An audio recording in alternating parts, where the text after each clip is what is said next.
Alright, guys, I'm back again, the voice of reason. And right now, I'm going to talk to you about WWE, which I told myself at the beginning of the week I wasn't going to cover WWE. I was thoroughly disappointed in SummerSlam. I don't really like the direction that the company is going in because of Finn Balor's injury. I feel like I lost interest in it a bit. And somehow, an unexpected source has rekindled my intrigue with the WWE product, and that guy is Mike Mizanin, aka The Miz. Why has The Miz rekindled my interest? I'll tell you why.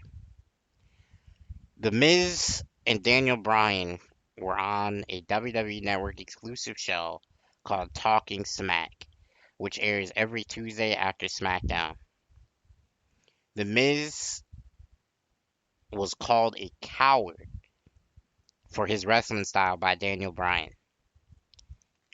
Some of you will say, okay, this was purely scripted.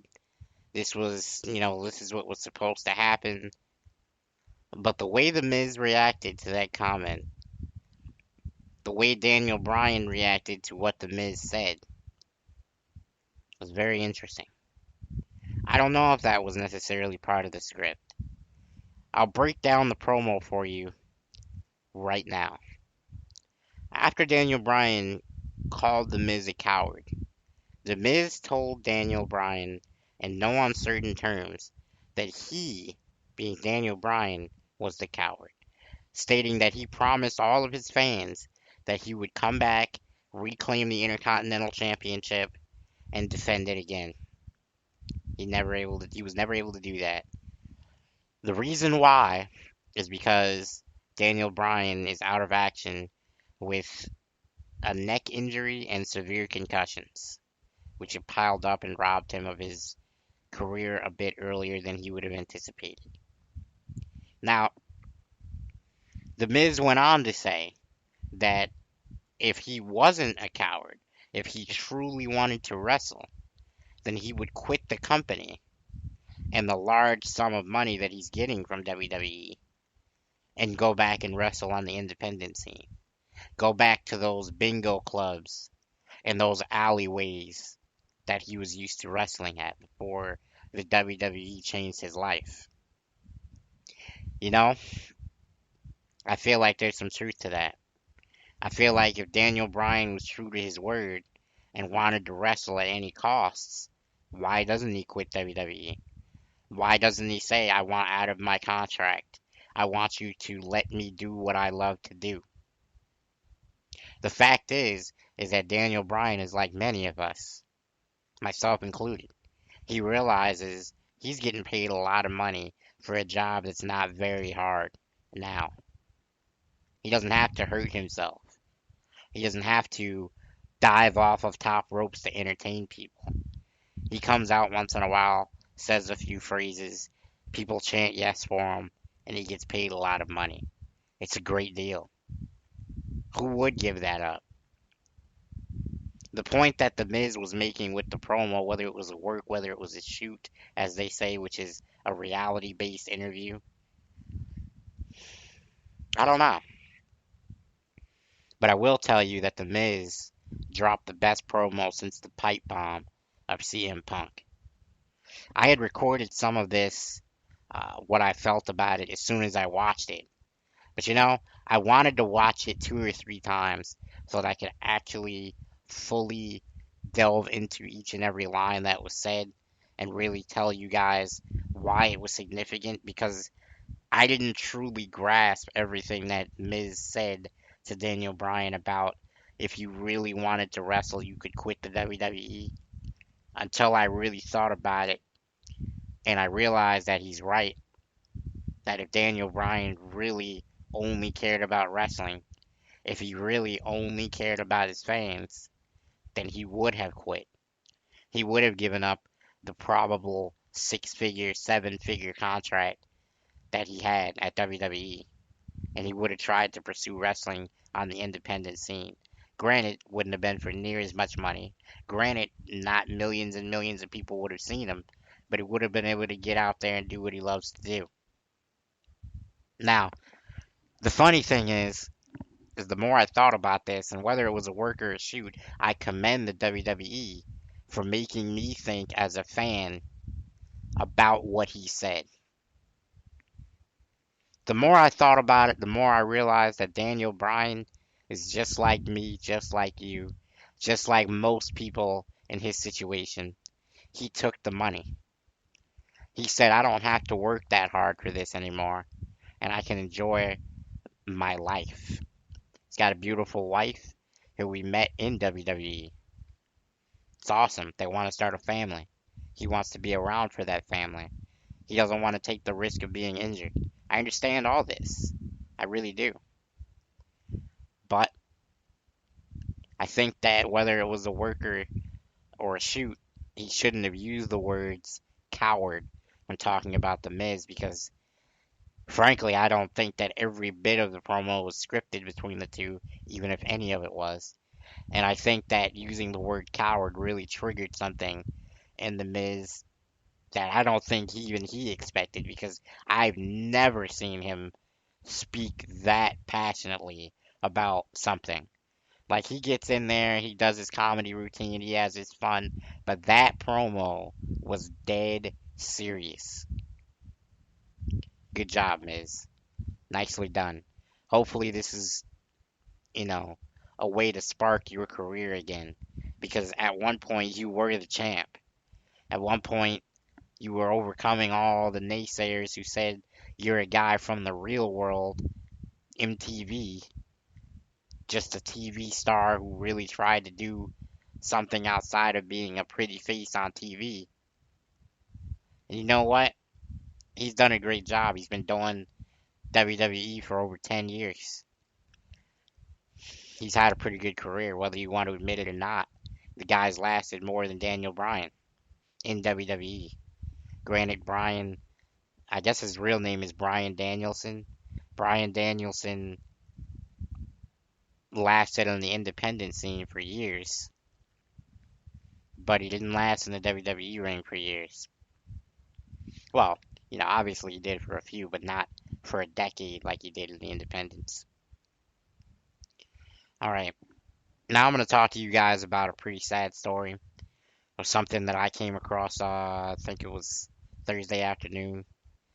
Um, it involves a 10-year-old girl named Victoria Martens, and she was murdered. The details are not 100% clear at this time, but it seems as though her mother either did it herself or was involved in a very heinous, very tragic event involving this young girl. It seems like the girl was raped, the girl was tortured, and then murdered for no reason. She was hopped up on drugs so that they could do what they wanted with her without her screaming too loud, I guess. They gave her methamphetamines. It's just,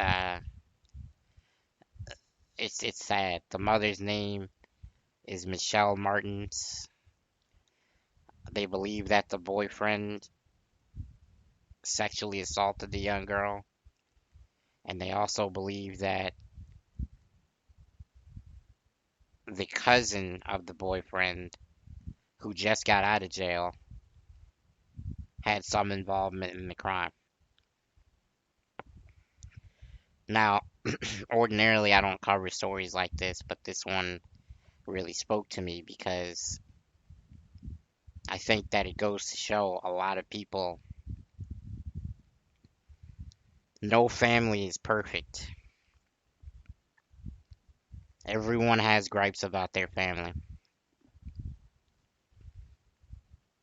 But you have to be thankful for the people that you have in your life, as long as they're not abusing you, as long as they're not hurting you in some way. I believe that this is a wake up call for a lot of children.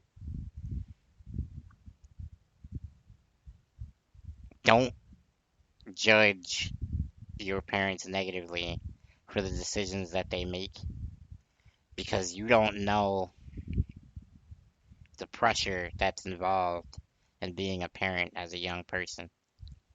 You don't know that they're responsible for you in ways that you really don't stop and think about. And they're trying to do the best that they can. 90% of the parents out there. I want everybody listening to think about Victoria Martens and give her story some legs because this little girl needs to be remembered like anybody wants to be. And I think that anybody who's listening to this should really think about if they have kids, their children themselves. Be thankful for the people that you have in your life. Don't abuse them. Don't speak negatively about them. Just be thankful because not every situation is born of love. There's a lot of situations out here where parents don't do what's best for their children and don't even try. A friend of mine complained to me that his mother was asking him if he drank alcohol. The young man is 15 years old. I know him from playing video games. And I told him, be thankful that your mother cares enough to ask you if you've been drinking. Because if she didn't, that means that she doesn't care. If she smelled alcohol on your clothes, she knew you were around alcohol, and she doesn't take the 5-minute conversation to ask you, had you been drinking? That says a lot. The fact that she did is a good thing. I also want everyone that listens to this to understand that these things unfortunately happen way too often. And I'd like to make sure that this girl is remembered. And I don't know what my listeners out there believe in, but if you believe that there's a heaven, maybe she's there. Maybe she understands that people are thinking about her. And that's what I think anybody would want that has passed away, is just not to be forgotten. So I want y'all to not forget this girl. So that will do it for this episode. In fact, I believe that's going to do it for the entire cast tonight. I want to remind you guys that these videos are for YouTube, which is why they're 15 minutes. I want to remind you guys that... Oh, you know what? Actually, I take this back. I want you to remember that this is live, and I do have thoughts that come into my head as we speak. I'm not going to end the cast here. There will be another episode because I want to talk to you guys about a few things that are on my mind that really have nothing to do with anything. But I don't know. Maybe it'll interest somebody. You can contact me on Twitter, 86 Voice of Reason. Tweet me. Let me know what you thought about what I said. Voice of Reason. I'm out.